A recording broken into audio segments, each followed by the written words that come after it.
Minute યાર, હું તો મેહુણાનો છું અને પછી વડોદરા આવ્યો. અરે મારા, હું જન્મ્યો ત્યારથી હું ભાવનગર ગયો જ નથી. તો પછી છોકરી સાથે લફડું થાય કેવી રીતે? હાશ, મને કોઈ લફડું નથી. અરે હું મારી સગી બૈરી સાથે લફડું નથી કરી શકતો, તો બીજી છોકરી સાથે કેવી રીતે કરું? મારું કોઈ લફડું નથી. હાશ.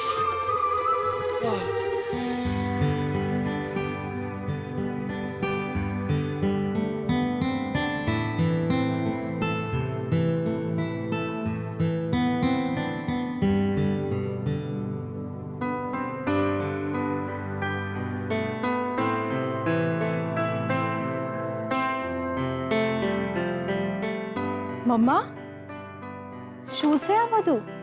આવી ગઈ બેટા, આ જાઓ. આ બધી જ તારા લગ્નની કંકોત્રીઓ છે. મેં સ્પેશિયલી ડિઝાઇન્સ કરાવી છે. હા, તો જો મેં કહ્યું હતું ને કે મારી દીકરીના લગ્ન છે, હું કોઈ કસર બાકી નહીં રાખું. તને ખબર છે, મેં નક્કી કર્યું છે કે હું દરેક કંકોત્રીની સાથે એક ગિફ્ટ અને સ્વીટ્સ મોકલીશ.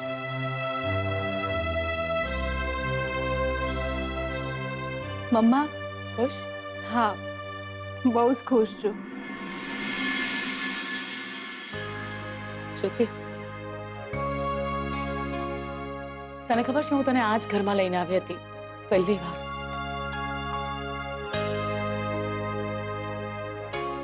તો મારા ખોળામાં હતી. તારા પપ્પાએ આખું ઘર સજાવ્યું હતું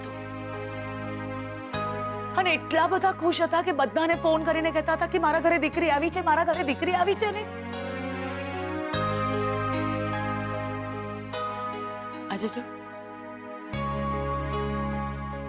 જોતજોતામાં તારા લગ્નનો દિવસ પણ આવી ગયો ને અને અમને ખબર પણ ના પડી.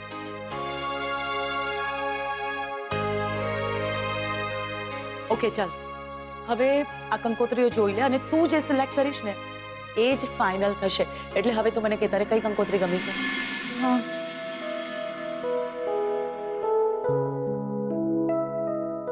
હા, આ અને આ બંને મને ગમી. ઓકે, આ મારા માટે અને આ સ્વીટુ માટે.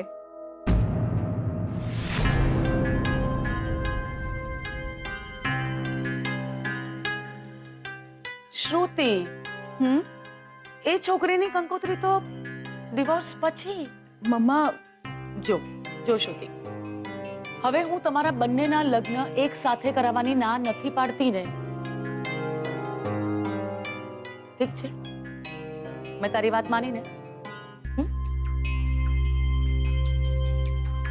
તો એ છોકરીના લગ્નની કંકોત્રી તું એના ડિવોર્સ પછી સિલેક્ટ કરજો. ઓકે?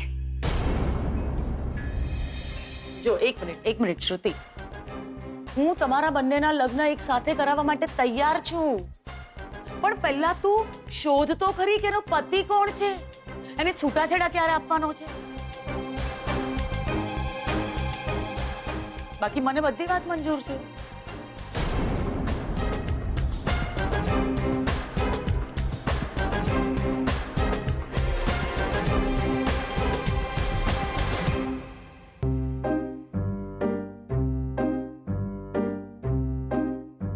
કાકા, અમે અંદર આવીએ દિયોર.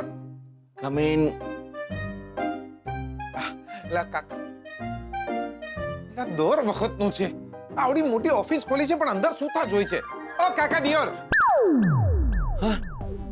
અરે જીગલા, તું આવી ગયો?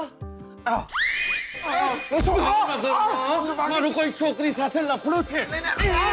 કાકા કેમ વાગે છે? અરે આ સાંભળીને મને કેવી ફડક પેસી ગઈ હતી ખબર છે? કાકા શું કરો છો? ચોટી હટી ગઈ હતી. દિવસમાં 3 વખત હજુ જવું પડે છે. અરે કાકા, બસ કરો કાકા, વાગે છે. એ તો સારું થયું કે મને યાદ આવી ગયું કે મારું કોઈ લફડું નથી. હાશ.